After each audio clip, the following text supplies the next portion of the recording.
So, Mitch, I just gotta say, we didn't do a show last week. Nope. Nope.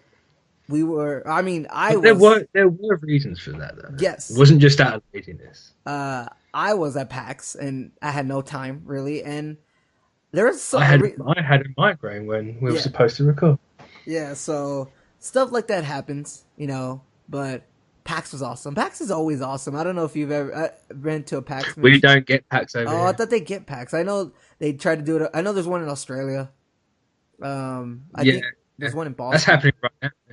Is it? Oh Packs yeah, Australia. it might be happening right now. You're right. Uh, Because PAX I know they're is all cool. fucking close together.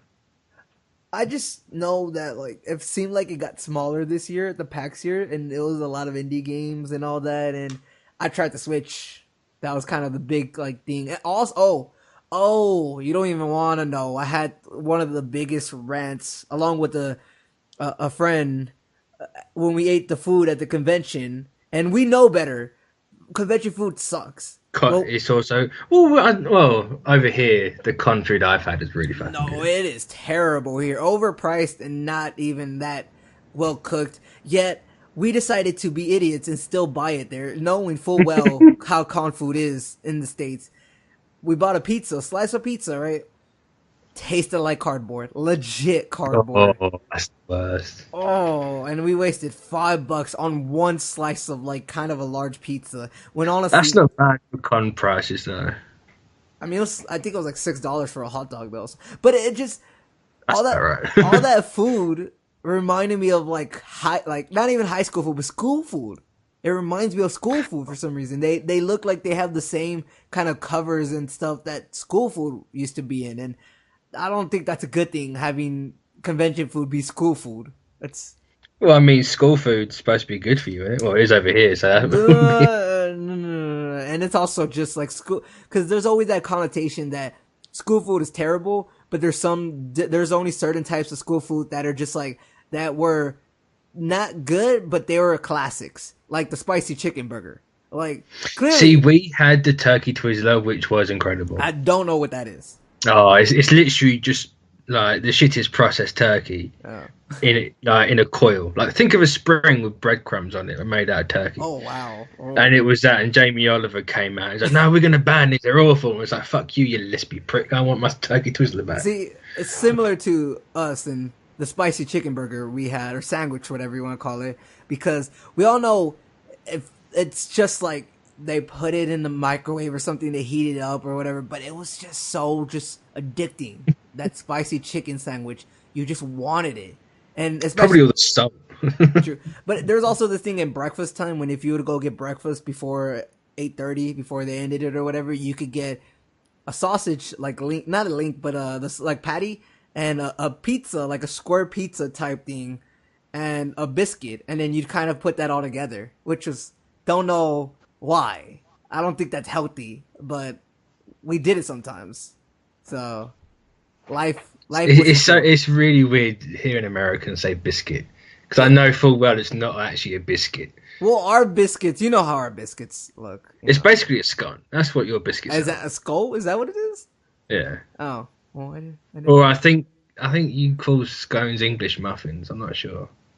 Probably. I just know That's basically what they are over here. I just know I don't like muffins. I'll be honest.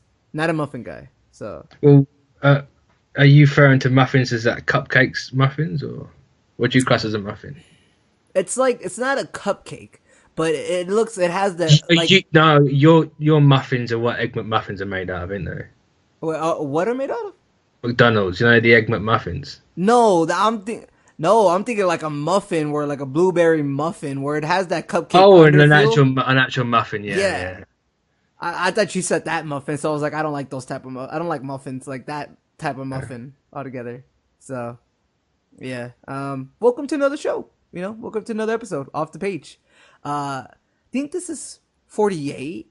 So we're close to 52, the inevitable 52 because Getting close to the DC end. yeah, that's the end. 52. That's why we actually keep missing shows. It's just to prolong it slightly. It makes sense. There's gonna be that one guy who just writes in the comment. Now it makes sense.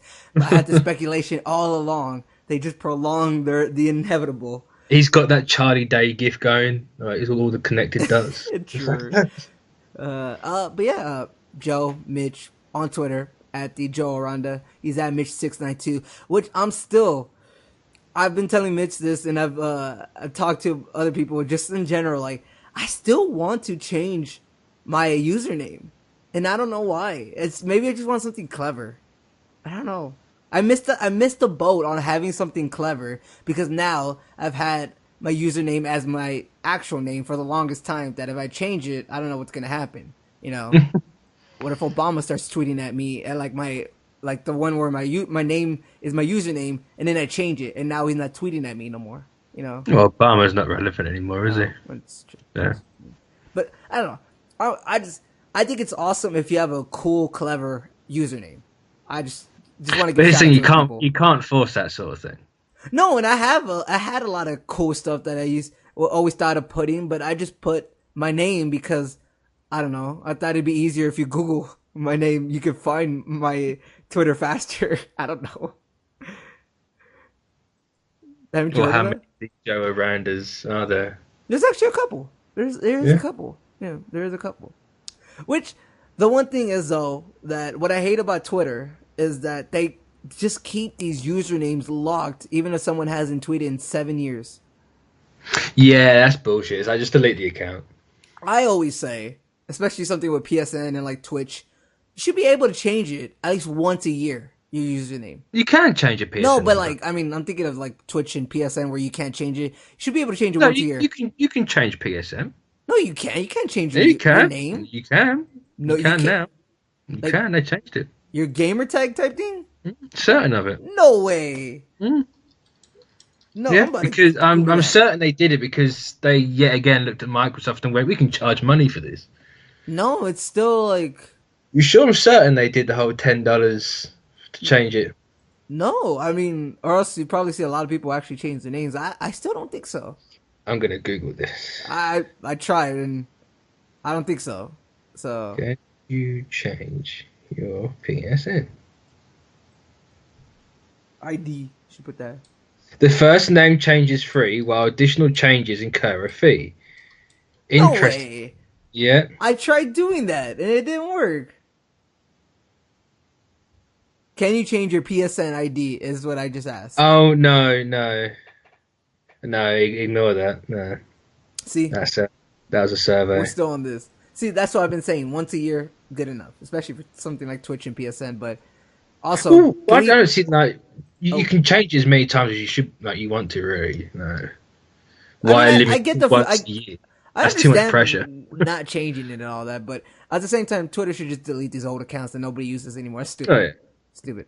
Especially if it's just if it's an egg, like just delete the account. Oh yeah, for sure. It's stupid.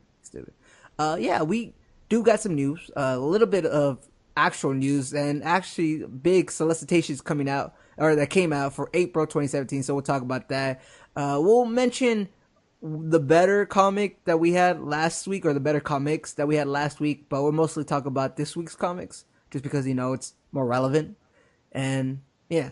Also, none of us watched Justice League Dark, if anybody's asking, because I just didn't hear good things, and I don't like to watch bad movies if I know they're going to be bad. Me and my friend went to see it the other day to actually go and buy it, but we actually when we got there, it's like, well, it's not actually out yet, so yeah.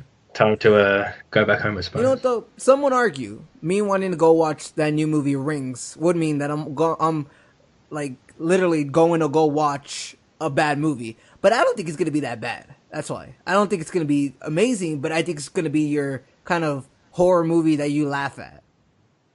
So, have you heard of that movie? I don't think so. Rings. Or maybe Remember Rings? Rings. Yeah. I've heard of it. Yeah. I'm not. I'm a big horror movie fan. That's why I like watching all these horror movies. Except like, if you go on Netflix, there's a lot of weird random horror movies, but a lot of them are just like the ones that never made it to the theater type stuff. Yeah. So you don't watch them all. Only watch certain ones. But yeah. So with that, we'll get into the news now, because there's actually some pretty good news to talk about today. And we got Rocket Raccoon will finally be getting his own comic, Rocket #1, launching in May. Mitch, How do you feel I about mean, this? he's going to get another number one. Because he had one before, right? But now it's... He's got one right now. Oh, They're cancelling it for this. I did not know that. I thought he had one way before. He had one way before, but he started off with the Scotty Young one, I think. Yeah. Then that got cancelled, and he got another one. Then that got cancelled with Secret Wars, and they've had another one for All New, All Different.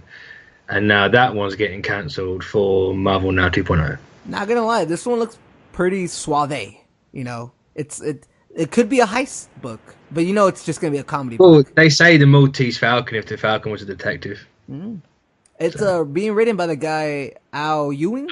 Yeah. Yeah, and artist Adam Gorham. I don't know what Adam Gorham has done, but if that's his cover, that's cool. Adam Gorham is doing... Is he doing USA Avengers? I'm not sure. It makes sense. Guardians is coming out and all that. You're getting Gamora coming out as well, right? Gamora #1. Gamora's out now, we're on 2. Oh, there or you go. 3rd, up the next. Well, there you go, see? Yeah. It is. Yeah, we got Star-Lord, Gamora, Rocket. There's no doubt going to be a Groot and a Drax. So weird that Rocket Raccoon has 5 issues, gets canned, and now has a new Rocket #1. Is that just that whole season thing that they're trying to do? I'd imagine so. It just came out too. But that's essentially just a new arc. Yeah, what do you think a season is? The season's a new... but like, I don't know. I'm one of those people that's really picky on those numberings. Like, see, numbers don't bother me. No, as long as I know, like, if I read it in order, I'm fine. They bother me so much. Oh, that's why I was so glad that Action Comics and Detective Comics went back to the original numbering. Because that doesn't make sense to me, because you've got all the way from 1 to whatever it was, and you got from 1 to 52. Now you got 52, or jump back to the 900. So that numbering is batshit. Oh, because like they went back. Well, I mean, to be fair, I guess Detective Comics from New 52 is not really supposed to stay canon anymore, even though technically New 52 is Rebirth, even though it's not. Very weird. So I will say that. But yeah, I mean, are you looking forward to this one? I mean, I'll check it out. It's Al Ewing, so it'll be good. Whether I keep it, I probably won't. But I just know that's an awesome cover. Like Rocket really knows how to dress, and I have no idea who that little Tweety bird is at the bottom. I have no idea who any of them are. Oh. I thought you would have. Probably say that they're all new, unless that's Pip the Troll. I'm not sure. Oh, but yeah, could be. No idea. Yeah. All right. Moving on. We'll move on to a piece of news that talks about DC artists signing exclusives. Give me a second. Gonna pull this up. And the artists for Nightwing and Super Sons are the latest artists to have DC exclusives. Nightwing, the artist is Javier Fernandez, and Jorge Jimenez he draws Superman and Super Sons. I will say though that the Nightwing art I really do dig the art for Nightwing. Like, it's pretty good, honestly. Is it the same as the cover art? I don't think so. It doesn't know. It has this kind of like light vibe to it, where it's almost. I don't want to say kawaii or how people say that type of. The weeb shit. It's not. It's not too much like that, but I guess in the sense that it's very light. Like there's hardly any dark colors. I mean, even though black is on there, it's hardly dark. That kawaii, whatever it is cute. So I wouldn't use that for that. Okay, but I mean, I'm just saying, I really dig the art on that. Superman has really good art as well. I mean, Super Sons, we've only seen previews and all that, so that's pretty much it. These two guys are now DC exclusive artists. Awesome. I'm glad we're keeping some really good artists on the DC rosters to continue. So I'm jelly of the what's his name, Super Sons, Jimenez. Yeah, he's. Like, I love that. Yeah, I really like Superman and Super Sons arts. Like, it's pretty good. I can't wait for Super Sons to come out. That's honestly just an exciting book. But that means John's gonna die, so why would you want it? Here we go again.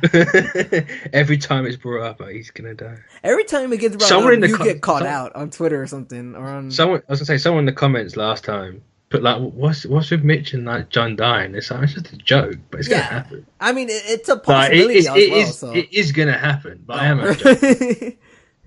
You still think it's gonna happen? I just think they're gonna do that Cyclops thing, even though that's probably the last thing they'd ever do. Why would you do Cyclops? Why would you make him like because that whole thing where he never existed, that'd be like messed up in the brain. And I just thought that was a really cool thing that Marvel did. And I wish DC would do the that. Death of X thing. Oh. Yeah, I just really wish DC would do that. That would be fucked up. It really would be, right? But it'd be like a crazy, serious, like just bomb that gets dropped. And it's just something that I really like that Death of X did. So yeah, that's what I wanted. But not much else on that. So we'll move on to the next PC news, and that is something that me and Mitch can both be excited about, and that is the writer of Arrival is now creating a Valiant comic. So it's actually called Secret Weapons. It's very based off the 90s Valiant comics, and look, Mitch loves Arrival. I really like Arrival. I mean, I need to see that movie again, but the first time around, I thought it was really great, but I understand that people said it was slow because it felt slow, but I don't think it felt slow. I did not get that at all. No, I felt that from time to time throughout the movie, but I thought it was still really like good movie with a good theme, and I was really interested. It felt very original as well, so you know. Oh yeah, but what you have to remember is no movie is slow; it's deliberately paced. That's true. So yeah, this new series coming out, Secret Weapons. Look, he's a great writer. I'm been reading Valiant. I'm a hype man for Valiant. I really like Valiant comics. So I'm gonna read this, and it just seems very, like, I mean, it says on the news, it's bringing back some of the '90s stuff. So I wonder how that's gonna look. That's all what Valiant is, isn't it? It's true, but I guess it's bringing like a super. Well, I guess Bloodshot is '90s as well. I don't know. So I guess it's just like bringing back continuity from the '90s is what I mean. Yeah. So I mean, I'm down for it. It's just I don't know too much. I'll be honest. I mean, I was born mid '90s, so I didn't really read Valiant in the '90s. No one read Valiant in the '90s. No one. I'm pretty sure there was a lot of edgy 17-year-olds reading it. Yeah, but they were all reading like Death Club. The '90s was all just edgy, wasn't it? Yeah. That's so why they're not worth. I'm down for this. All I know is like good writer. I like Valiant. Good combination right there. You know, not much else to say. Maybe Mitch might give it a try. It'll be interesting to see how he translates from movie. But he's done comics before. That's why. Oh, has he done comics? Yeah. I actually read recently that he has written comics before. I think for Dark Horse, and I think he's very well versed in both mediums, so I don't think it's going to be too different. I think I was going to say, because I was going to like go on about Coates and Black Panther and see how the two go. Well, he's probably going to have a very similar like thing how Coates does it, where it's going to have this political theme to it. Maybe I wouldn't put it past him. That's how. Well, looking up the lineup of characters, I wouldn't be surprised if. Yeah. There's going to be something political there. You can't have a Muslim and black guy in comics without being political these days. So nothing much else to say, honestly. Just the writer of Arrival going to create a comic for Valiant called Secret Weapons. If you're a fan of the writer, probably check it out. If you're a fan of Valiant, you're probably going to check it out. So, yeah. With that, though, we'll move on to the last piece of news. DC and Marvel, April 2017 solicitations.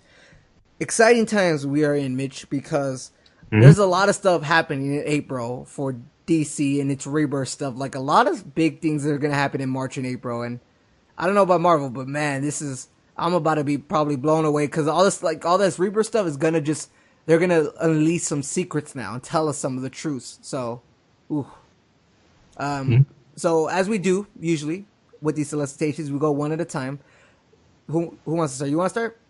Who went first last week? In terms of comics, I did. So I'll go first then. Yeah. Royals number 1 and number 2. Yeah. Basically, the first issue is pretty much establishing who's going to stay on Earth and who's going to go with them into space to find out about the Terrigen and like what happened to the Kree homeworld and all this stuff. Yeah. The second issue is them in space, but running into this massive Chitauri fleet that's about to come to Earth because of what Steve's doing. So it's like, can we make it through this alive? It's like, you're obviously going to make it through alive, but no. that's pretty much it, really. But like, Yeah. it came with a lot of previews for what John Boy Myers has done. Like, so you got like the preview of the art and like the redesigns he's done for everyone. And it just looks amazing. Yeah. Really cannot wait for this book. But yeah, that's pretty much all I've got to say about it. All right. It's gonna be dope. Like, Inhumans back in space. Sweet. For mine, I got Action Comics 977, 978. This is Superman Reborn Aftermath, which in March it'll be called Superman Reborn. In April, it's Superman Reborn Aftermath. So something big is happening that it's just going to affect for 2 months Superman comics in the DC universe. It's the fusion dance. That, like, who Mr. Oz really is, whatever happens to John. Because I didn't really, because I'll be honest, I didn't really read the latest Action Comics. Because that was the one where these people from a different, like, place, like from Apocalypse came to Earth to capture Lex Luthor because they see the future and Lex was gonna take over Apocalypse now that Darkseid is gone, and they don't want that. They're fans of Darkseid. So that whole story was they're gonna put him on trial. Superman saves him and everything, but they see the future of Superman, and there's a page at the very end of that latest Action Comics in which it shows John in his Superboy costume, a red like kind of blur in front of him, and it shows like Mr. Oz. Shows Superman, Lois, so it's kind of still teasing that something big is coming, you know? He's gonna be Superboy. Who? Wait, what? No. Yeah. It is Superboy, isn't it? He is Superboy. Yeah, I know, but I mean like the old Superboy. Oh, that'd be awesome if he came back, because people have been wondering where he is. Like, I don't know. John, that's what John is, he's reincarnated Superboy. Why not? Fuck it. That'd be weird. But yeah, these two for Action Comics are essentially just another part of the aftermath, and they're gonna have a struggle against someone in which Superman examines his entire history, and then something is coming back to Superman's life. So I'm just excited to know what is gonna happen, because clearly it affects not only Superman but his family, and like I said, just all the other characters in this DC Universe Rebirth, and also. This is kind of around the same time when Superman's going to get his new costume. So, yeah. Oh, yeah, I forgot giving the boots back, aren't they? Yeah. You go ahead. Steve Rogers, Captain America, number 15 and 16. 15 is the massive showdown between Steve and Red Skull for who controls Hydra. And considering after last week with The Oath and Steve's own book, where he's now running S.H.I.E.L.D., it's kind of like, oh, well, like, everyone's fucked. 16 is... I think 16 is the one where Steve's actually going to reveal that he's been Hydra. Ooh. It's going to be the start of the whole Secret Empire stuff. So, yeah. That's pretty much all they gave away for that. So it's going to be pretty big, I'd imagine. Mm-hmm. Especially to make a fucking event out of it, but... I think they... Don't you think they would? That seems like something that'd be that big. Well, considering I reckon it's they're setting up as a big event. It has to be. Yeah. Yeah. All right. Mine, Superman 2021, continuing the kind of Superman Reborn Aftermath tie-in. And for this one, the Kents are going to be leaving Hamilton. They're going to Metropolis. Batman and Robin discover that Superboy's losing his powers, and Superman is kind of challenged to break his code against killing in front of his son. So something epic's happening. Also, I forgot to note that in the Action Comics thing, which is a Superman Reborn Aftermath tie-in, there is Superman's allies are going to be, like his teammates are going to be gathering together to fight off Mr. Oz, and someone is seeking revenge against Superman, but it says, and you won't believe who made the team of Superman's squad. So someone probably evil is going to join Superman. I'm assuming it's going to be Lex Luthor, because after all this time of Superman helping Lex, I would assume Lex is going to repay the favor eventually. So, yeah, that makes sense. Yeah. Yeah, so, I mean, pretty much with Superman, it's just his son Superboy's losing his powers, they're going to Metropolis, and he might kill someone, maybe? Ooh, that'd be epic. It might be an uproar, you know? Yeah, you never know. Yeah. So you go ahead. I guarantee if no one says anything about it, people are going to be like, well, why does no one care? It's in the comics, man. And it's like, well, because they're going to handle it better. That's why. But Ultimate Squared #6. It's gonna be the origin of and the reveal of the Cosmic Jailer, the guy who chained up, or the girl who chained up Eternity. So that's literally all they say. So I can't really go off of anything else. But it'd be interesting to see if it's a brand new character like Ewan's done with Logos, where he's fused the three Order, Chaos, and what's the in betweener together. So yeah, like literally. Apart from that, can't say anything else. But oh snap! I think 3 issues of Batman and Flash are coming out in April. That's epic. 3 issues, like 20, 21, and 22. 20 for both series. I mean, I'm gonna 9. So they can have 9 issues over the 3 of those. I mean, 2 of them. 3. 2 of them are just finishing the arcs that they had before, but the other 4 are the Button crossover thing. So 4 issues of the Button crossover. There's 4 parts to it, and they don't really say anything other than the same kind of thing that came out when the Button was announced, where they're gonna be investigating it, exploring the mystery behind the bloodstained smiley button, and then an unwelcome third party will appear. It's a mystery woven through time, and the ticking clock starts here. So, an unexpected third party. Yeah. Okay, never mind. I go back on that. There's 4 issues coming out in April. Apparently, very now, hidden. If anyone dare complains, like, oh, this is hidden though. It's so hidden. I didn't even notice that. It says May 3rd. Why would they put it in April Solicitations? That's what? So they have a solicitation for May. Something out on May 3rd is in the April Solicitations, and that's part 3 and part 4 of the Flash and Batman, Button crossover. So weird. Why would they put that in the April Solicitations? That's got to be a fuck up.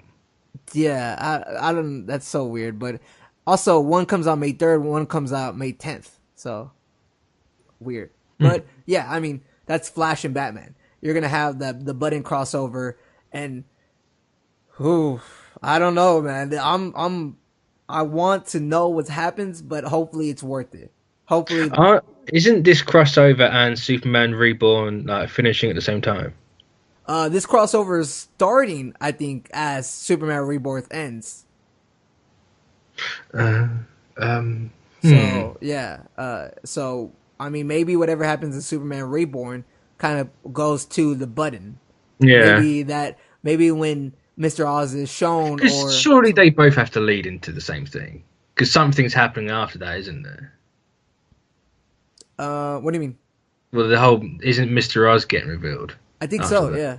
So. Oh man, this solicitation list that I found is so out of whack. Like they don't even do it in order. Because what one you looking at? Because the one I'm looking at has kind of by names and not necessarily by date. All right. So I mean that's easy to follow, but at the same time it's not necessarily so. Superman Reborn is before the Button crossover, but the Aftermath is kind of almost at the same time, but not really. Where the ending of Aftermath will be at the start of the Button. You know what I mean? So they kind of all go. It leads into each other, I guess, is what I'm trying to say.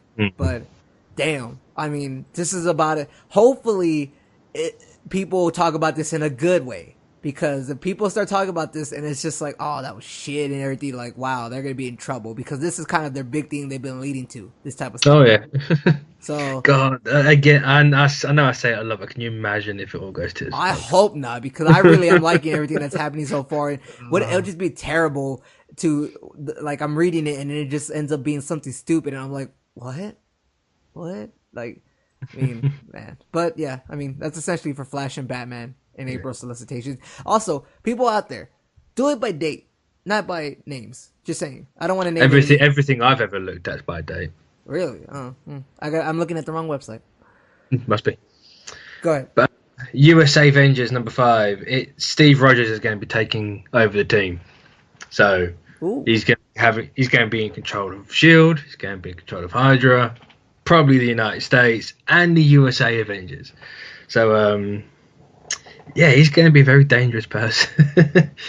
But like, what he's going to do with that team, literally got no idea. So yeah. Now, hopefully Al Ewing can do something with it that matches up with Spencer. But I just want to know what he's actually...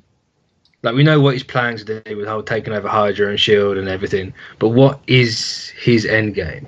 But see, we're in that same field where we're excited about the stuff we're reading, but it's at the same time, I just want to know what he's going for. Yeah.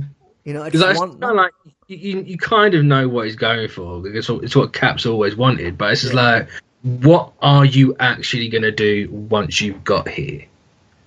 Like, are you just going to make everything a military state like it's been hinted at, or what? I mean, I don't really... I mean, we all know where Rebirth is leading to, but in this specific, like, the budding crossover in Superman Reborn, I honestly don't really know. I can speculate a lot, but it's not kind of clear. Where yours, like you're saying, it is a little bit clear, right? Yeah. But, like, are they going to kill him off? What's going to happen? What are you going to do? But, yeah.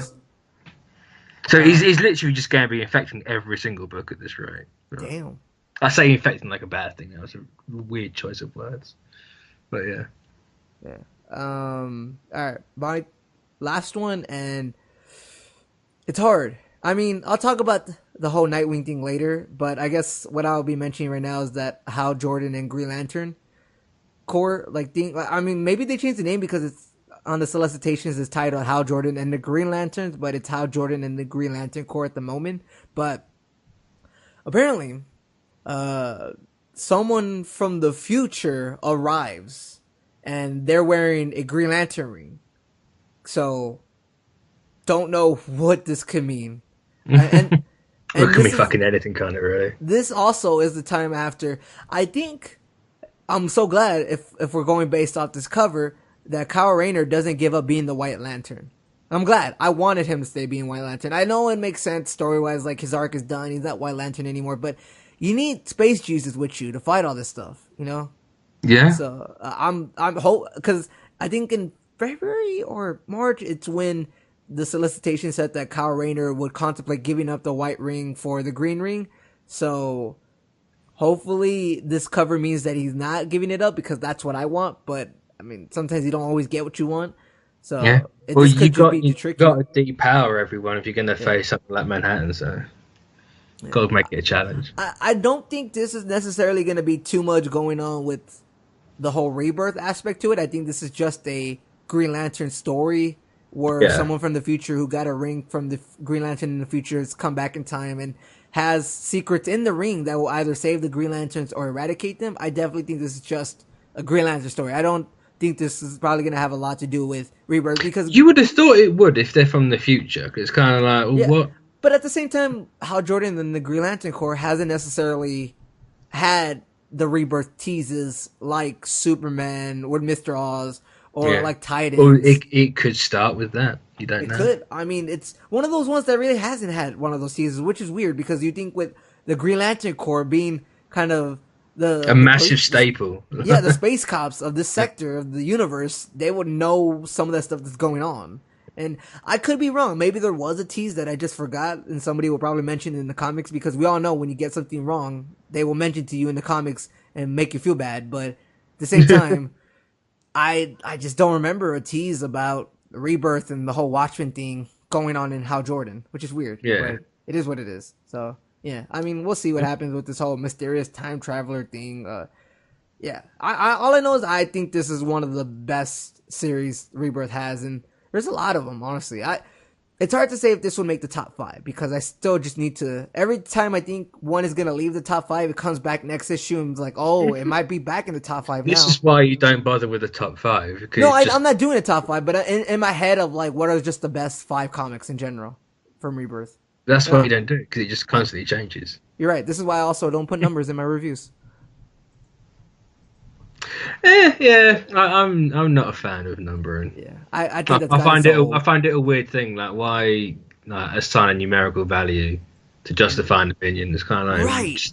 Just say what you want to say. Like, it's fair enough. You have, like, say, like 5 stars or something. Like, you can kind of judge, like, how if people liked it or not. But for everyone going, oh, you gave it a 7, it's like, who gives a fuck what I gave it? Like, it's just a number. Yeah. So I don't know. But do you have another one? Yeah, I got Uncanny Avengers number 22. Another book that's going to be dealing or related to Steve Rogers, because the Squad are going to take out Red Skull for what he's been doing, obviously, and by the sounds of it, they're going to take out Xavier's brain from him, because and it must happen before the Steve Rogers books, because it wouldn't be like it'd be a fair fight. It's like, oh, I've got Charles's brain, I'm just going to stop you from doing everything you want to do. So, like, obviously they take that out. I'm going to assume they take it out and do something with it, because apparently the final fate of his brain is revealed. But what that fate could be, I don't know. Whether they're going to bring Charles back could be something. I wouldn't be surprised, because I swear they were hinting at it before. I just can't remember where they were hinting at it, if they were, or if that was part of a storyline where it was a future Charles. But whatever, yeah. That's pretty much it. But it's Dugan, so it's all going to be good. All right. Is that all for solicitations? Because I know I said mine. Yes. Wait, what? I said that's my last one, yes. Oh, for some reason it went like super like dead, and that just scared me. I was like, oh my god, is Mitch gone? Did somebody take him? No. I don't know if my internet connection's fucking up today. But no, not too much. It just, there was that one that was just weird. I was like, what happened? But yeah. Solicitations, April 2017. Man, some stuff is going to happen. Some big stuff. I'm excited. So with that, we'll finally move on to the comics of the week. And that is... And last week. The what? And last week. Oh, yeah, last week. Or comic of last week. Comics of the week for February 1st, 2017. And comic from last week. And I forgot what day that was. Was that the 26th? Or take 7 days away from the first. There's 31 days in 24th? January. 25th. It was the 25th. Yeah. Yeah. Because you got to count like this is the 32. Because, I mean, today is not the first, but you count from when we're talking about today. Yeah. So, since you went first this week for solicitations, you have the right to go first. Comics. I was going to say, just carry it on so you go first. Keep the order flowing. We're messing it up, Mitch. They're hearing not us messing right it up. Just keeping the order of it going. Like, don't suddenly jar it by me going twice. All right. Which ones? I'll talk about Green Lanterns. Oh wait, that's this week. We want to mention the one from last week first. So Justice League versus Suicide Squad 6. Oh, maybe it was because of that art that I was just kind of like, this is not feeling it. I wasn't feeling the art. I mean, the issue overall was okay. Batman didn't save the day, so that was okay. But it was Killer Frost who saved the day, and that's why she's on Justice League. Yeah, and then Batman Lobo owes Batman a favor, so Batman says, and you know what? You always pay up, so come be a part of the Justice League. And that's why he's a part of the Justice League of America. It's like, okay. Eclipso is defeated, Maxwell Lord is put away, but then you realize, I mean, they don't actually kind of say it, but it's kind of inferred that all this was because of Amanda Waller, where she planted the seed in Maxwell Lord to want to get the Heart of Darkness stone, to know about the first Suicide Squad, so that he could get the stone and do all this and whatnot. Also, the Justice League would stay away from the Suicide Squad and Task Force X, so they can be like, all right, you go do your own thing, we're going to do our own thing, we don't cross each other's lines. So... that sounds stupid as fuck. That sounds like... that don't make sense to me. That sounds like it's made up at the last second, to be honest. Yeah. It's one of those... It sounds sounds as bad as the movie plot. It might not have been executed the same way, but just hearing that sounds shite. I won't say the whole event was that bad, but because I definitely enjoyed the event. It's just that weird part of I guess it was Amanda Waller. I mean, they don't really say. I don't think she says like, "Yeah, it was me this whole time" or whatever. But it's just weird. It's too not I guess coincidental and all that. I don't know. It's relying too much on the fact that Amanda Waller. It was just convenient. Yeah, but it's also relying on the fact too much that Amanda Waller's just that smart. And I think she's smart, but that's otherworldly type of smart. That's based on so many conveniences. What was she trying to gain from doing all that? To basically have the Justice League stay away from Suicide Squad, because the Justice League wanted to stop Task Force X from like staying. They wanted to just completely stop and be like, look, this is not necessary. These are criminals, and you're just going to be hurting people in the world. And the fact this whole event was so Amanda Waller could get Batman and the Justice League to basically say, all right, it looks like y'all do some good stuff, because they teamed up at the very end. And they're going to surely there's other ways of doing that. There's less convoluted ways. In my opinion, I don't think that was one of the outcomes that they initially outlined for this. I thought the outcome was, all right, so at the very end of this, we have to have a Justice League of America, Justice League with Lobo, Killer Frost. We also have to get a way of, like, I guess, Eclipso in there and all that. I don't think it was just a vehicle to get certain aspects into the. I don't know. It's one of those things where that just relies on too much conveniences, and that's a whole like movies and comics shows. They have conveniences. All of them do. Oh yeah, this is way too much. Like, I don't know if Amanda Waller counted on Eclipso being in there and all that. It's so weird. Maybe I'm just thinking about it too much, but it's just.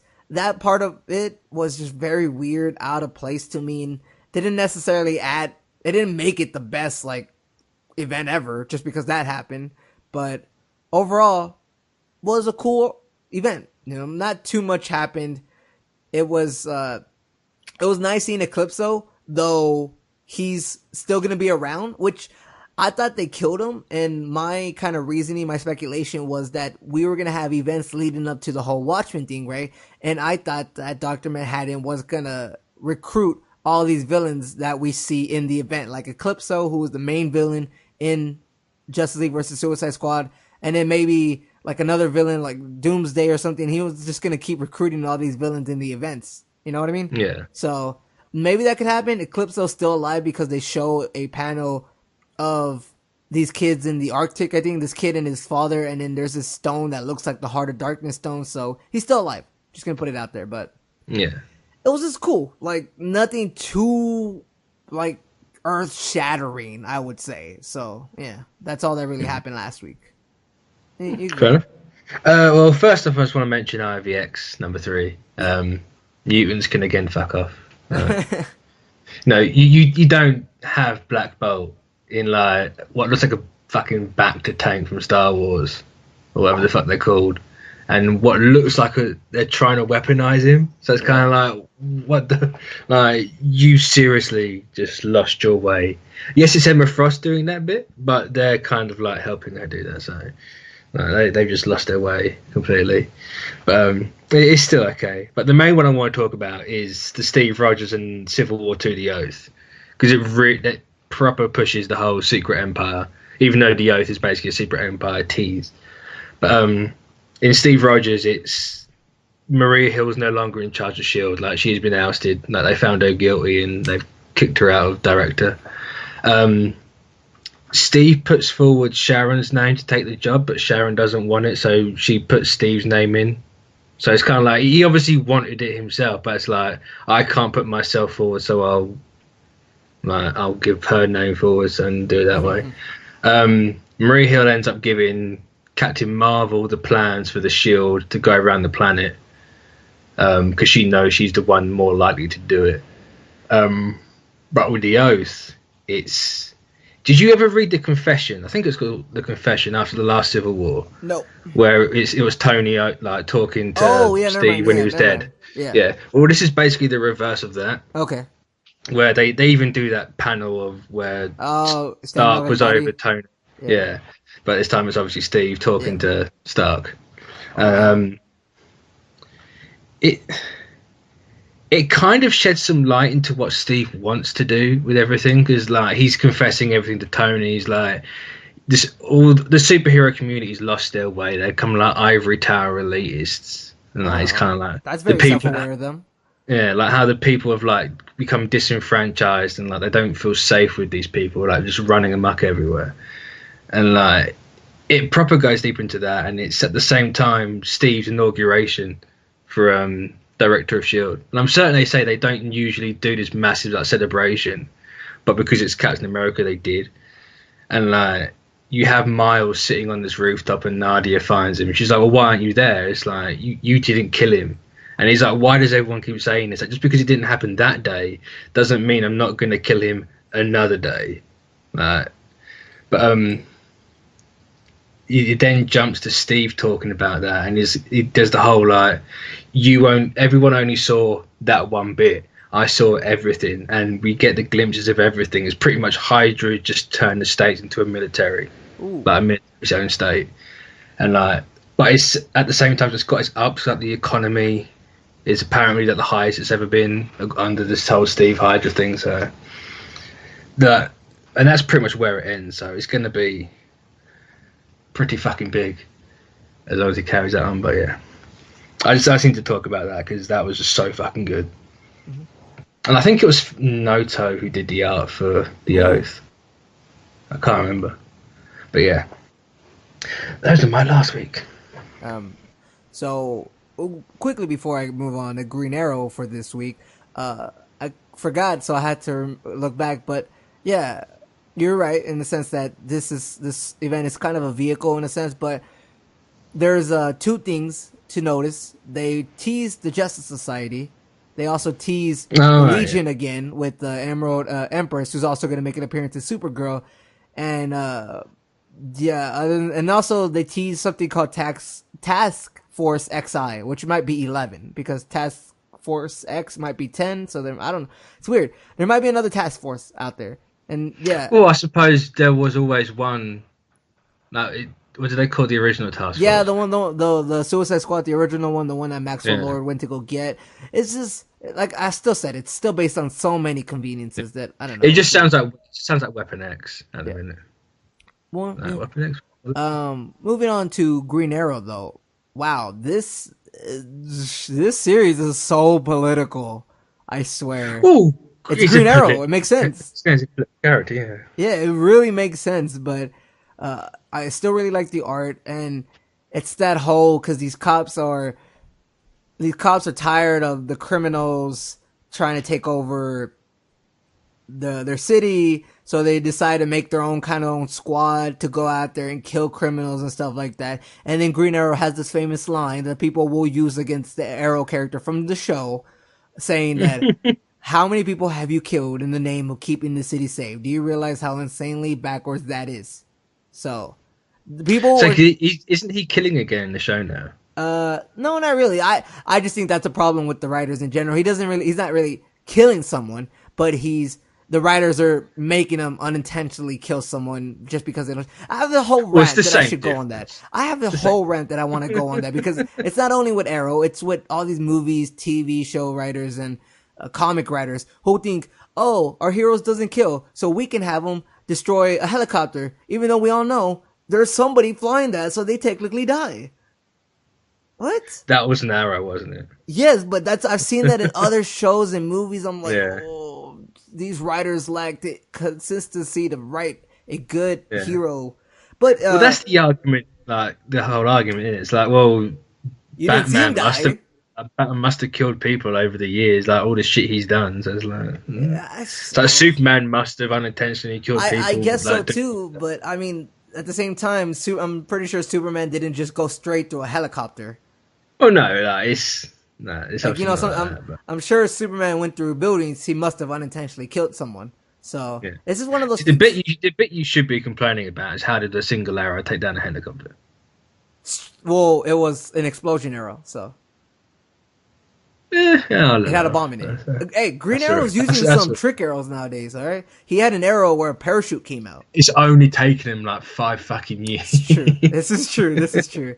But with the comic, actually, you have Black Canary, his sister's back, which is funny because she likes being called Red Arrow now, and Green Arrow still calls her by her real name, Emiko, and then every time he references her, he's like, "Hey, Emiko, I need you to do this." She's like, "The Red freaking Arrow will do what she wants," and all that. It's a very humorous moment between these two siblings, and I mean, it's so political. It's been staying political as well, and it's just they're doing the Green Arrow character right in the sense of this is how he's usually always been, and he's such like a liberal guy and all that.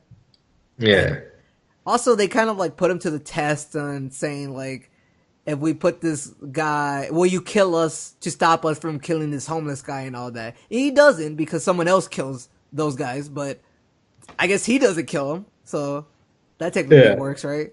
But yeah, and then the funniest moment is when they're going back to their treehouse because they have their base in a treehouse, essentially in the forest. Diggle almost kills them with a log. Diggle is such like an idiot, I think, in this series. Not an idiot, but he's one of the more clumsiest person, like in the series. Yeah. Like, in this series, he's not that in the show, but I wish he would be because it'd just be funnier. But yeah, there's still someone out there killing people in the name of Green Arrow, which is weird. And once Green Arrow finally shows his face to someone that he trusts, someone kills that guy. Damn. There's always got to be someone who's killing people that you trust. Why? Oh yeah.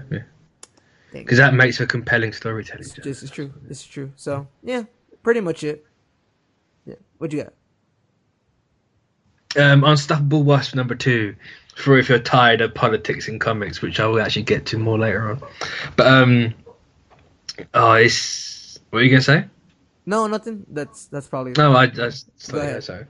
But yeah, Nadia starts her journey to find the girls that like the world's like hasn't actually noticed. So like all the smartest girls, and she actually goes and finds one, like this disabled black girl, and like I'm not entirely sure where she was. Like, I can't remember.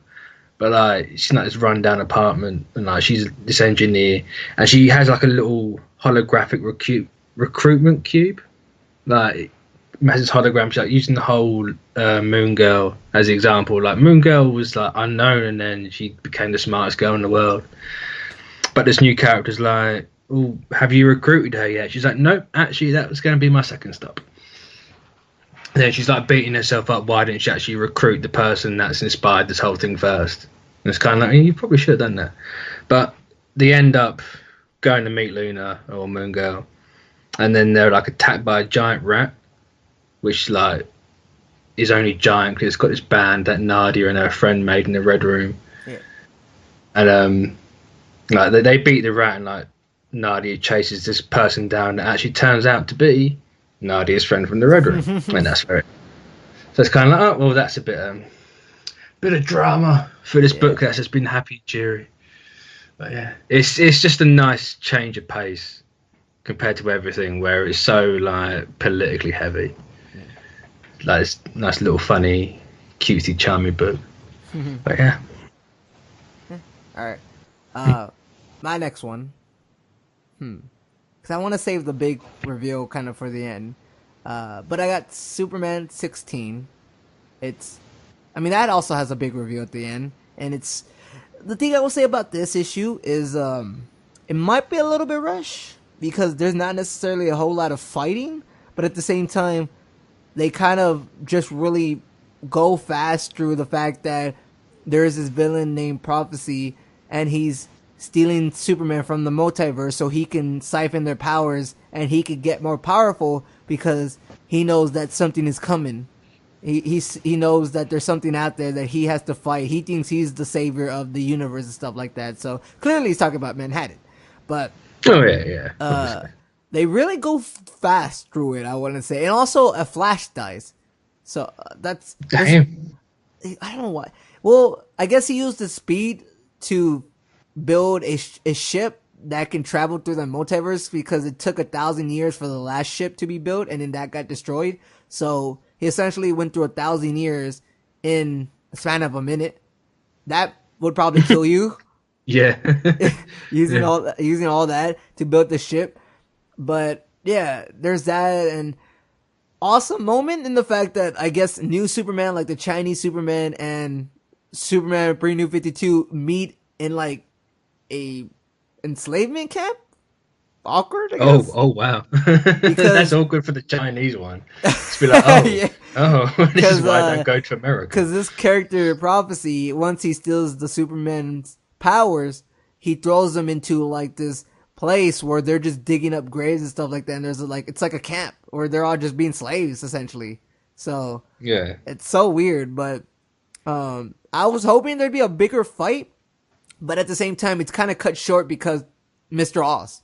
This dude cannot go more than 1 second without doing something to get me mad because I want to know what he's up to. And I told you, I want to know what he's up to. He's working for Thanos, I tell you. You think he looks like that, but I thought the he dude was looks from exactly the same. Well, I mean, from the back. Exactly the same. From the back. We don't know how his face looks. Oh, obviously from the front, no, but the silhouette would be exactly the same. So Mr. Oz clearly is that powerful that he has Tim Drake, he has Ray Palmer, he has Doomsday, and now he has Prophecy, this like almost the size of an Earth type villain. And he just has him chained up, basically saying, look, everything you do, you were in the wrong place, wrong time.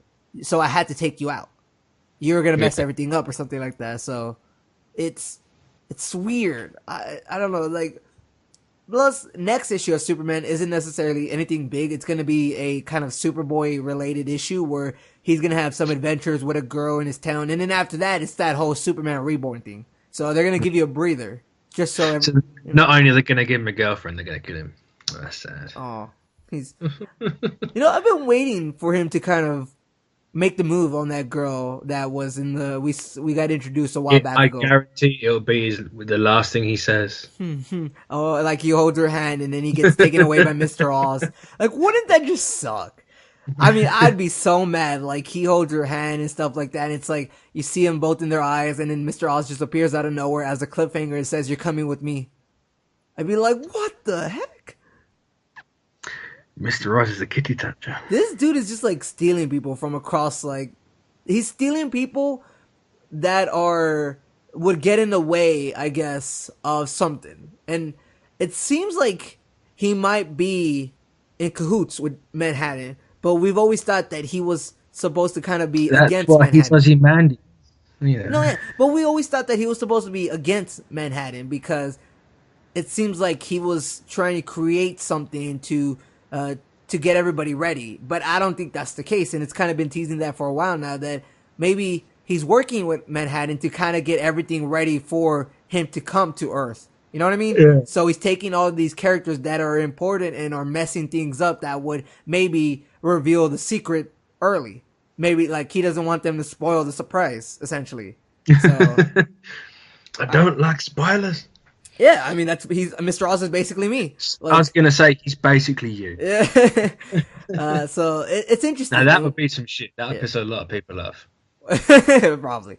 It's interesting in the sense of where his characters might be taken because it could go either way. It just seems more than likely now that he kind of is in cahoots with Manhattan, or he's one of those things where he thinks of Manhattan as a god, so he's one of his servants and he's doing what his god is commanding and all that, or like preparing his arrival. You know that type of story, right? Like for that character. Yeah. So it's what they did in Infinity with the Black Order and Thanos. Well, there you go. See, it makes sense. It makes sense though. Bam. That's why it's called Clave. Well, there you go. So yeah. It's just interesting issue. I can't wait to see more of, because at the very end you just have like Superman and new Superman eat over a sandwich, and I thought that was pretty cool. But what if that's the massive thing in Rebirth at the end? What? Like Manhattan's put Corvus Clave in the DC universe. So he can get the DC universe ready for Thanos to come in, and you have another amalgam crossover. Oh, and that's what the Eternity War is in Marvel. Imagine if they just like pulled that on us, like they just put that out of nowhere. People would lose their minds, like, oh my god, I never thought we'd get this again. People have been asking that for years. Also, I want to say for the fact that somehow these Supermen get their powers. I don't know, because all of a sudden, as soon as the Justice League Incarnate show up to save the day, all these Supermen start glowing blue, like their symbols start glowing, their eyes start glowing blue, and they get their powers again, and now they're fighting. I don't know how that happens. Like they even the guy the villain prophecy asks, "What is happening? How is all your powers returning?" But they don't really answer it. So Superman Blue's doing reverse spirit bomb. probably. I mean, he's giving out his energy. See, that's what I thought they were gonna do with the Flash initially, getting all these speedsters, and then so I need to catch up on the Flash because the Flash is about to do some crazy stuff. But what if they're bringing in all these Supermen to like put them all into one and get rid of all the multiverse? No, they took so long to bring that back. Like they wanted it back. Clearly, they had multiversity. I don't think they're gonna get rid of it. They got rid of it long ago. Then they brought it back. Then they got rid of it again. You don't have to get rid of the multiverse as a whole, just the Superman. And then you're only gonna have one Superman in the entire multiverse. Yeah, that'd be some shit, wouldn't it? Because Superman's made up of more than just one person. Damn, he'd be super powerful. He's every type of person. Also, you remember how you told me when people said that Superman was an anomaly, it's because he's half a Superman or whatever. They say it again here, where you look like a Superman, but you don't have the feeling of him. You're an anomaly. That's why he didn't take him at first. So they continue that whole thing of he's an anomaly. But yeah, I mean that's because he's only half. There you go. I mean it's a really good issue. It's just that it felt a little bit rushed. It maybe could have used a couple extra pages, but it is what it is. So that's it, really. Sweet. Nova number 3. There's not much to really go. It was a good issue. Yeah. Like it carried on from the last one where they got attacked on Nowhere, and it's basically the people that are after. I think it was a character from an earlier run of Sam Nova, but like he's on Nowhere and he's planted a bomb in the head, like in the brain of Celestial, so that to blow that up. But they stopped that, and then it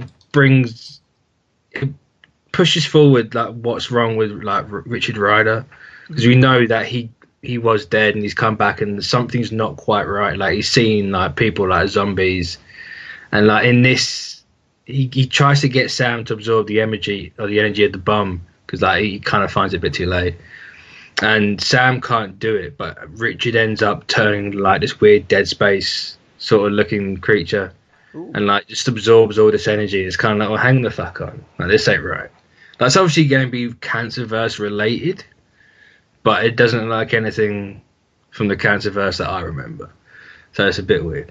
But yeah, like they save Nowhere, and like that's pretty much the issue, really. Like it was just there to kind of like make sure people remember that Richard's not quite right. Yeah. So I guess I'll mention it now.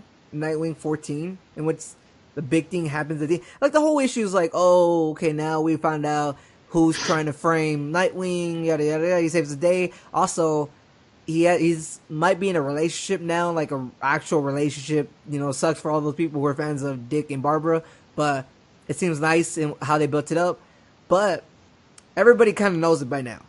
At the very end, all we see is a panel or a page of Nightwing saying, like, this is my city, and I'm glad I'm going to have all these friends with me. And then at the very bottom, you see a character's chest, black and red, similar to Nightwing's costume, long hair, and then saying that, I guess he's not leaving, but there's only room in this town for one of Nightwings, or me, or something. So, people are speculating.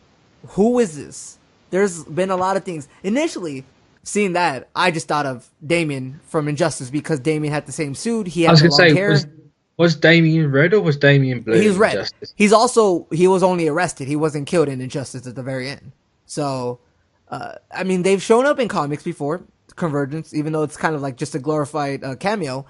They showed up in comics before, so I don't rule it out for the Injustice universe to be tied into Rebirth as well.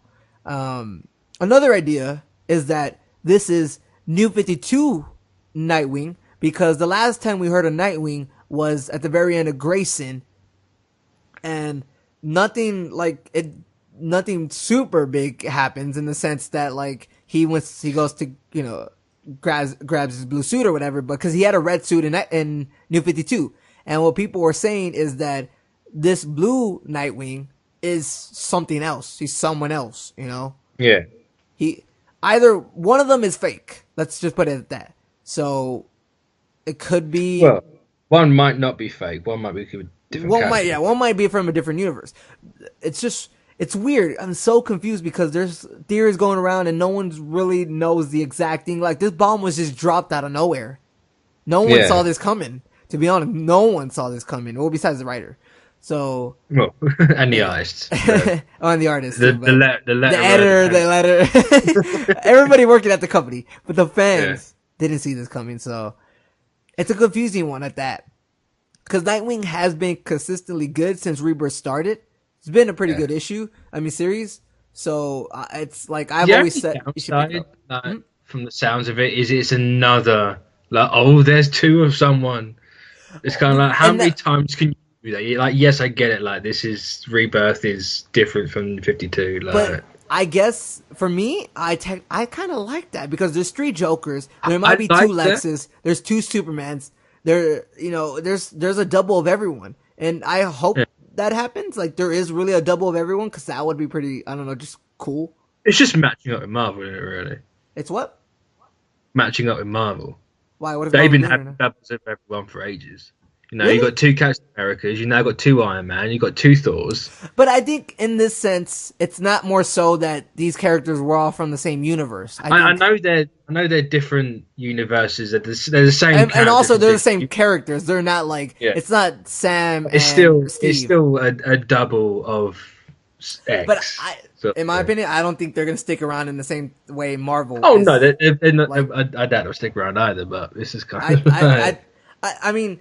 The basic concept of a double, sure, I'll agree with you. But I think their execution in these doubles are completely going to be different. Oh, it's completely different, yeah. But like, there is a trend of having doubles? 2. Because I think that whole Joker thing is still pretty interesting.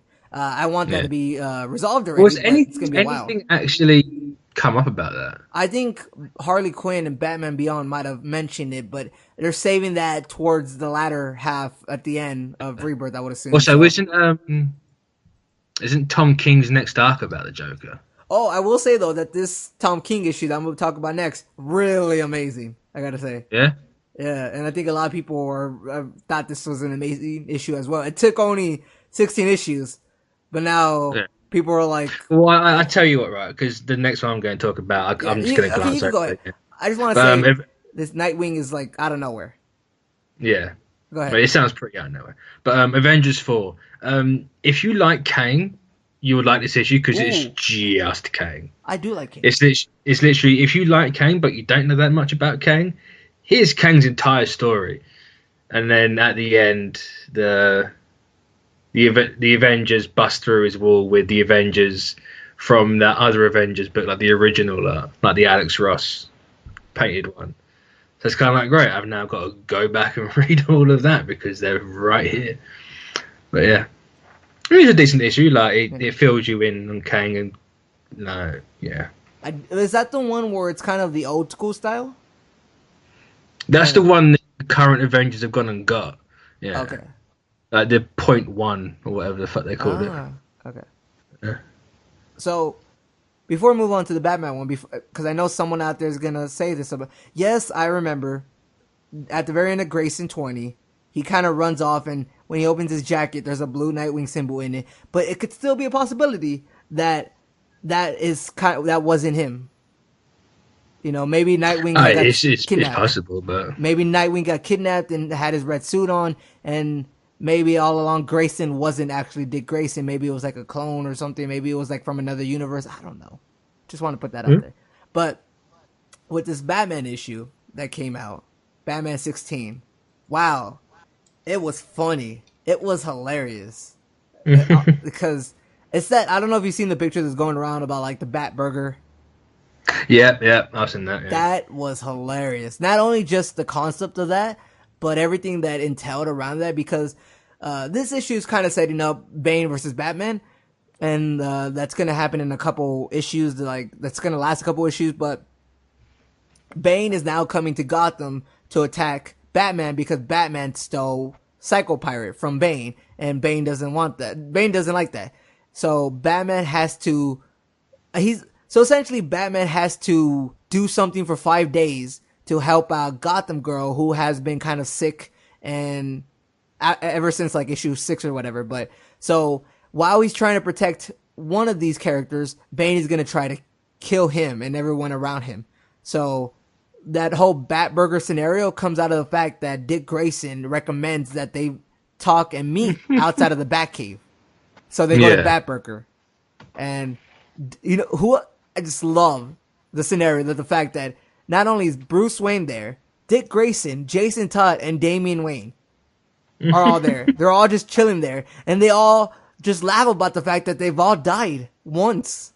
Because Damian says, you know what, Jason, you're dead. Again. And then Jason goes back. It's like, you know what, Damien, you're dead again, because like somebody was messing with each other and they're saying like, you're dead, but again, because you already died.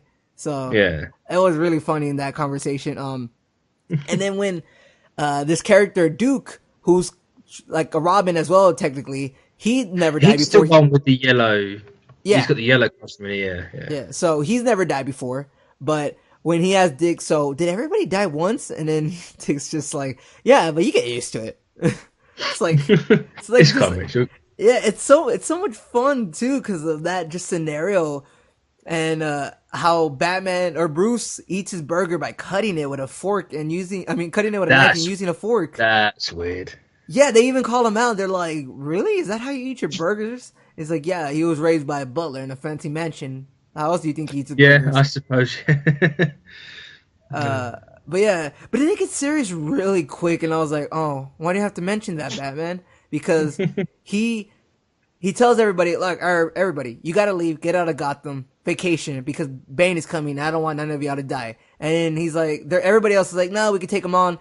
I don't want what happened to Tim Drake to happen to y'all. And it got so serious really quick. I was like, oh, why'd you have to mention Tim? Like, I'm still not, like, over his death. But he didn't die. I mean, yeah, but he died to them. And then it got, it got sad real quick. Well, of course it's gonna get sad real quick. I just loved the fact that they all mentioned, like, so yeah, we're all gonna get suited up and fight Bane, right? We're just not gonna listen to Bruce. And they're like, yeah, pretty much. Like, it's just awesome. I love seeing all these characters together, these Robins, because, I don't know, they're all family, essentially. They're brothers. They act like brothers. And it's fun to see these brothers who just know the ins and outs and everything come back, because it's been a while. It's been a while since they've all been together, I'll be honest. And yeah, this is just a really good issue. It was fun. It sets up Bane really well. It sets up what's supposed to happen later down the line, and also a very scary last page, because as soon as you see the last page, all you see is the silhouettes and kind of the bodies of possibly Red Hood, Nightwing, and Damian, and it just says "I am Bane" on their bodies. Like, it's very. I need to sounds very much like here. I'm gonna send you Death in the Family. No, but it's not really them. We all know it's not them. It's just I know yeah, but it's like a Joker thing to do, right? Yeah. It does seem like a Joker thing to do. That's why I was so like completely weirded out that Bane did that. But I mean, Bane is coming. Bane is coming for Batman, and Bruce is gonna have to fight him alone. So I don't know if you can see the. Oh, it's loaded. Okay, because just Tom King really does a good job in this issue of he adds in the humor very well. He does the interactions between these characters very well, and he still reminds us that it's a very serious thing because of the whole Tim Drake stuff. Yeah. And, you know, Tim Drake died in Detective Comics with James Tynion, but, Tom King willing to not, because sometimes a writer could just be like, oh, I don't have to mention it, and they won't. But I'm glad he mentions stuff that's happened around the Bat family. Though, I've seen the one problem with this is that he only cares about the sons and not really the daughters. Like, like Barbara, he doesn't care about his cousin, Batwoman, and then Cassie. Well, I suppose one thing at a time, really. Like, I mean, maybe in the next issue they mention it. Yeah, you never know. Yeah. Or in the next arc they do something. Yeah. I mean, because I think it's more so the fact that now that Batgirl has her own comic again with like Batgirl and like the Birds of Prey and all that. That where she is supposed to be in like a subsection of Gotham, and people assume that, oh, shouldn't you also tell them? Aren't they like your family too? But I don't know. Maybe that's just thinking too much about it, to be honest. So maybe he told them, but through email, but just we didn't know about it. I'm just assuming. But I mean, it's a really good issue, and I mean, you're right. Just stick with Tom King. everything's gonna make sense, and I very much believe in what's gonna happen so far, because this is one of the few issues that he's had that I'm just like, this was a really great issue. All the other ones are kind of just cool, but they're supposed to it's supposed to matter towards the overall arc. You know what I mean? Yeah. Where kind of in the other arc. So he's clearly written the last or Iron Bane, the I Am trilogy as a trilogy. So yeah, it's all gonna. The end of this is gonna all bring it together. Everything that's happened since Gotham Girl and Gotham Guy first showed up, it's all kind of mattering now. You know, this is a little trilogy where first he sets up the whole thing with Gotham Girl, and then he goes to get Psycho Pirate from Bane, and then Bane's coming back. You're right, it is like a little trilogy, and I'm excited. That's all I can say. I'm excited. So, sweet. What else do we have? Do you have anything? My last one is Champions number 5. Ooh, and it's a bit of a controversial one apparently at the minute, because all right, dog, shut up. But the first panel is a burning mosque, and it's like, that is ridiculously topical, and you know full well this was like done like a month ago. It's just like, oh, but yeah, I'm not. I can't remember I want to say it was in Texas or it's some like middle America country or state, but they're dealing with hate crimes and like corrupt police officers and commissioners like using their influence and everything to like push racism in their town and like everything. It's like all like Nazis and all this and all that. And I love the issue because it's what the Champions have always said they were going to be. Nice. Like helping people and like the whole dealing with the issues like that comes socially with where they're from and like what they look like. But it's completely ruined by Gwenpool. Oh, like, this is the issue where she comes in? Gwenpool just comes in and it's so distracting. It doesn't fit with anything. And I know there's no quotes, no bad characters. You just need a good writer. This character's fucking awful. She's such a distraction and everything, and like this could have been like the best. In fact, it should have been the best Champions issue to date. But she just drags it down completely, and it's the sooner she's out of it, the better, because it's just awful. She's like, I'm from the real world. It's like no one gives a fuck about. How many issues is she gonna be in? Do you know? I don't know. I have no idea. Hopefully, she doesn't stick around for long, because if she does, it's just going to ruin the book completely. Dang, it sucks. But a lot of people are getting pissy that like they did this like the whole burning mask and like racism in like small towns and all this. And it's kind of like, if you're going to complain about politics and comics, just stop reading comics. You know, like especially Marvel, like people going, like they're getting too like heavy-handed on the nose of politics. It's like, look at the Captain America #1 cover. He's punching fucking Hitler in the face. Marvel has always been about politics and social issues, you know, and like people complaining about all this diversity. Jack Kirby's literally been quoted online as saying, I had blacks that are friends. I realised I had no blacks in my comic strip. I had Asians, so therefore I drew a black. Yeah. Literally just did it for no reason other than that. And you don't need another reason other than that. So it's kind of like people complaining about the state of Marvel now kind of need to realise that Marvel has always been like this. That's my head in. But yeah, that's pretty much what I'm going to say now. What was your favorite, though, from this week? From this week, I'm going to say Unstoppable Wasp. I like that. It was just a nice change of pace. And it's just a light-hearted fun. So yeah. I mean, I really liked Batman, and honestly, if I could try a cash cow, they need to make Batburger a real thing in real life, like somewhere. I know.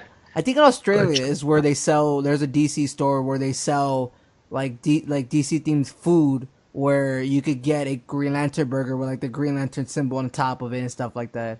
I have never heard of that. Really? I feel like I heard of it recently. I mean recently. But that sounds like a very Japanese thing.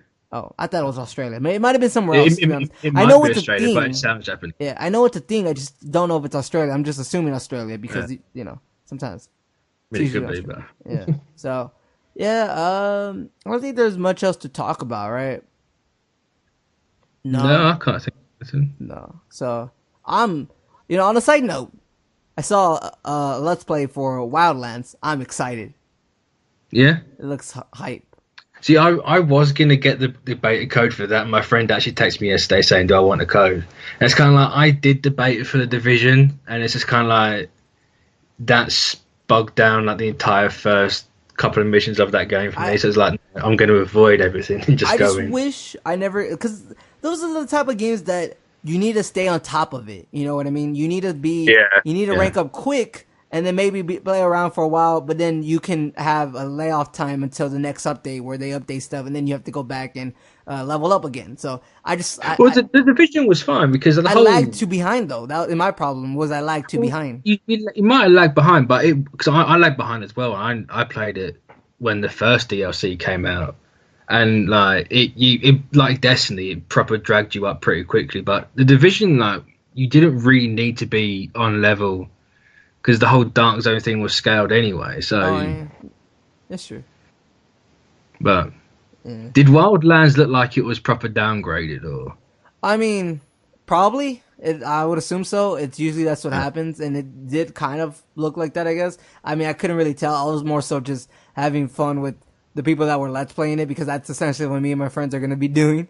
Like, or be like, who's the leader? And then someone's going to take the leader, and then I'm going to be like on the other side already, like starting to shoot people, and they're like, dang it. I thought we were going to go as a team. Like, nah, son. I already, I'm getting the objective. See, me and my friends don't play like that. We're all like, no, we do this properly. No, if you fuck up, you just go around the outside and shoot everyone. We do that sometimes. Like we'll get together. All right, so you're gonna take this one and take that one and that one, and then the next objective, like someone's using a plane to crash land somewhere. It's like, see, no, we take it too seriously, and it's quite embarrassing. We're half and half. We'll take it serious sometimes, but other times we're just like, shit happens. We're just like, what happened? When I was younger, we used to be like that, but kind of like as time's gone on, you realise you don't have that much time for games. Yeah. It's kind of like, no, we have to do this. Like, get on with it. I'm trying to remember some of the stories on GTA heist that we used to do. I remember there was a time when it first started, or like the whole business thing started, and then you could get your own like little place if you had enough money in the not factories but warehouses. Yeah. We literally stayed for 5 to 10 minutes there in the office where there was like a map on the table of the city just playing like, oh yeah, I'm the boss. You got to sit down. We're so idiots. we're like, what are we doing? Let's go get the package. And then we would always go into people's games and mess other people's objectives up. It's the funniest thing. You're the worst person. We're the best because they're trying to get like so one of the objectives in GTA heist, or not heist, but like the whole warehouse thing, and you were a VIP member and all that, was you had to go get a truck or a trailer and then you had to take it somewhere, right? Well, we would see that on a map that we just accidentally joined, and then we see it and we're like, should we? And then somebody pulls the car around and we just get in and start driving over there, and then we kill them, we take their stuff and we throw it in the ocean. No, that would annoy me. That's funny. Well, yeah, it would annoy. Well, see, the point of it is that you're supposed to be good enough that you could do that kind of stuff, that no one could do that stuff to you, because no one does that stuff to us. But there's always someone better than you, because not everyone's a dick. That's just true. We're dicks sometimes, and it's funny. It's just funny. Because if that happened to me and my friends online, you would never want to play that game again. You would just get berated. Oh no! Wait, what do you mean? I wouldn't like. Or you would. You wouldn't enjoy the game. You would spawn, we would find you, you'd be dead. Oh yeah, that's what we would do too if somebody did that to us. But they try to do that to us, and like maybe they just really suck too, because when they would spawn, they try to kill us, and then my friend would just come out of nowhere with a car and run him over while he was trying to shoot at us on the highway. Like, yeah, we would in the Division that was fine, in the whole Dark Zone thing. Oh, I don't know. I never did that on the Division. Oh, it was so fun. It's literally just that. Like you're doing your own thing, and then someone just takes your stuff, and you're like, for fuck's sake, I just spent 20 minutes looking for that. Yeah. I don't know. It's a crazy thing. So, yeah. With that, until next time. Yeah. Toodles.